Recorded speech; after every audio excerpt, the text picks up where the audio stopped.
Teman-teman, coba ingat-ingat, kapan terakhir kali kita senang-senang di bawah guyuran air hujan? Mungkin saat kecil, ya. Karena sekarang, bagi kita yang tinggal di perkotaan besar, hujan sudah terasa berbeda. Hujan tidak lagi sekadar air, tapi pembawa pesan.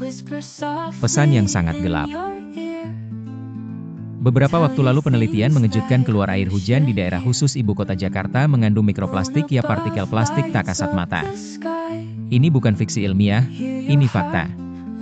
Dan yang paling bikin kita merinding, ini artinya polusi plastik sudah menembus langit dan kembali kepada kita. Pertanyaannya, seberapa parah dampaknya pada lingkungan, pada tubuh kita, dan bahkan pada makanan yang kita tanam? Siap-siap, karena yang terjadi di bawah sini, akan kembali dari atas sana. Untuk memahaminya kita harus tahu dulu, dari mana sih mikroplastik di air hujan ini datang? Sederhana, dari aktivitas kita sehari-hari mulai dari serat nilon dan polyester yang lepas saat kita mencuci pakaian, debu halus dari ban mobil di jalan raya, sampai sisa pembakaran sampah plastik ilegal. Partikel super kecil ini, ukurannya kurang dari 5 mm terlalu ringan. Mereka terbang ke atmosfer, menjadi bagian dari aerosol dan akhirnya terserap ke dalam awan ketika awan jenuh mikroplastik itu pun ikut jatuh ke bumi bersama hujan. Inilah yang kita sebut deposisi mikroplastik atmosferik. Ini berbahaya karena dua alasan. Pertama, ini bukti bahwa siklus plastik sudah benar-benar global, tidak ada tempat yang aman lagi. Kedua, mikroplastik ini bukan hanya plastik murni. Mereka punya sifat jahat. Mereka adalah magnet bagi zat kimia beracun seperti logam berat atau pestisida.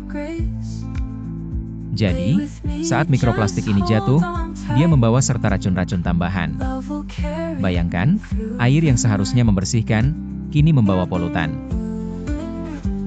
Mari kita bedah dampaknya, dimulai dari lingkungan yang paling mendasar, tanah dan pertanian. Air hujan ini langsung turun ke lahan pertanian dan perkebunan kita. Apa yang terjadi di sana adalah malapetaka senyap. Ketika mikroplastik terakumulasi di tanah, mereka tidak hilang. Mereka mengubah segalanya. Pertama, struktur tanah berubah. Tanah jadi sulit menahan air dan nutrisi, menghambat kesuburan alaminya. Kedua, ancaman untuk tumbuhan. Mikroplastik, bahkan yang lebih kecil lagi nanoplastik, bisa diserap oleh akar tanaman. Artinya, sayur dan buah yang seharusnya memberi kita gizi, berpotensi membawa partikel plastik ke meja makan kita. Kontaminasi ini langsung masuk ke rantai makanan manusia. Ketiga, ekosistem tanah terganggu. Cacing tanah dan mikroorganisme lain, pahlawan kesuburan tanah, secara tidak sengaja menelan plastik ini. Ini mengganggu pencernaan, pertumbuhan, bahkan reproduksi mereka. Kalau pahlawan tanah kita sakit, bagaimana nasib sawah dan kebun kita? Dan tentu saja, air hujan mikroplastik ini mengalir ke sungai dan laut. Ini memperburuk pencemaran air, di mana mikroplastik menjadi kapsul yang membawa zat beracun lebih jauh ke seluruh ekosistem perairan. Sekarang kita bicara tentang diri kita dan makhluk hidup lain. Dampak mikroplastik pada manusia dan hewan terjadi melalui dua jalur utama, dihirup dan ditelan. Setiap kali kita menghirup udara yang terkontaminasi atau mengonsumsi makanan yang tercemar, baik dari tanaman maupun hewan, partikel mikroplastik masuk ke dalam tubuh. Karena ukurannya super kecil, mereka berpotensi menembus dinding usus atau terperangkap di sistem pernapasan.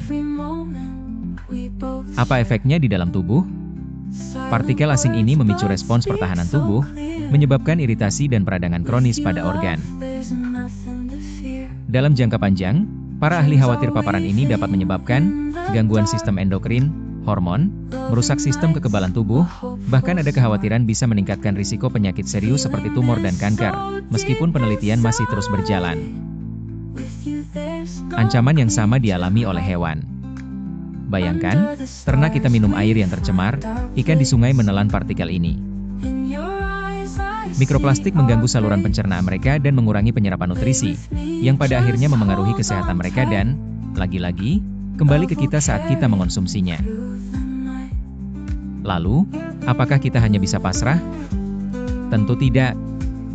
Masalah ini memang rumit, tapi solusinya ada pada tindakan kolektif dan individual. Kunci utama, hentikan sumbernya. Pemerintah dan industri harus fokus pada pengelolaan sampah yang radikal, melarang total pembakaran sampah terbuka, mewajibkan pemilahan sampah dari sumbernya, dan berinvestasi pada teknologi canggih untuk memproses sampah sebelum menjadi mikroplastik. Termasuk, mengontrol emisi dari industri dan kendaraan. Tapi, kita di rumah punya peran yang jauh lebih besar, perubahan gaya hidup. Jadikan membawa botol minum dan tas belanja sendiri sebagai kebiasaan. Setiap kali kita menolak plastik sekali pakai, kita memutus rantai pasokan mikroplastik. Jika Anda kehujanan, segera mandi menggunakan sabun dan air bersih untuk membersihkan partikel yang menempel di kulit dan rambut. Segera ganti dan cuci pakaian basah Anda. Ini adalah tindakan preventif sederhana tapi efektif. Terapkan gaya hidup sehat. Perbanyak konsumsi makanan berserat, buah dan sayur. Serat adalah pahlawan yang bisa membantu tubuh mendorong polutan keluar dari sistem pencer. Teman-teman, penemuan mikroplastik di air hujan adalah alarm keras yang tidak bisa kita abaikan. Ini bukan untuk menakut-nakuti, tapi untuk membangun kesadaran kolektif. Plastik yang kita buang tidak pernah benar-benar hilang. Ia hanya menunggu giliran untuk kembali kepada kita melalui udara dan air. Mari kita ubah kebiasaan kecil hari ini demi kesehatan kita dan generasi mendatang. Karena pada akhirnya, langit kita akan memantulkan perilaku kita di bawahnya. Jadilah bagian dari solusi, bukan bagian dari polusi. Berhenti buang sampah plastik sembarangan, mulai ubah. Jangan lupa like, share, dan subscribe.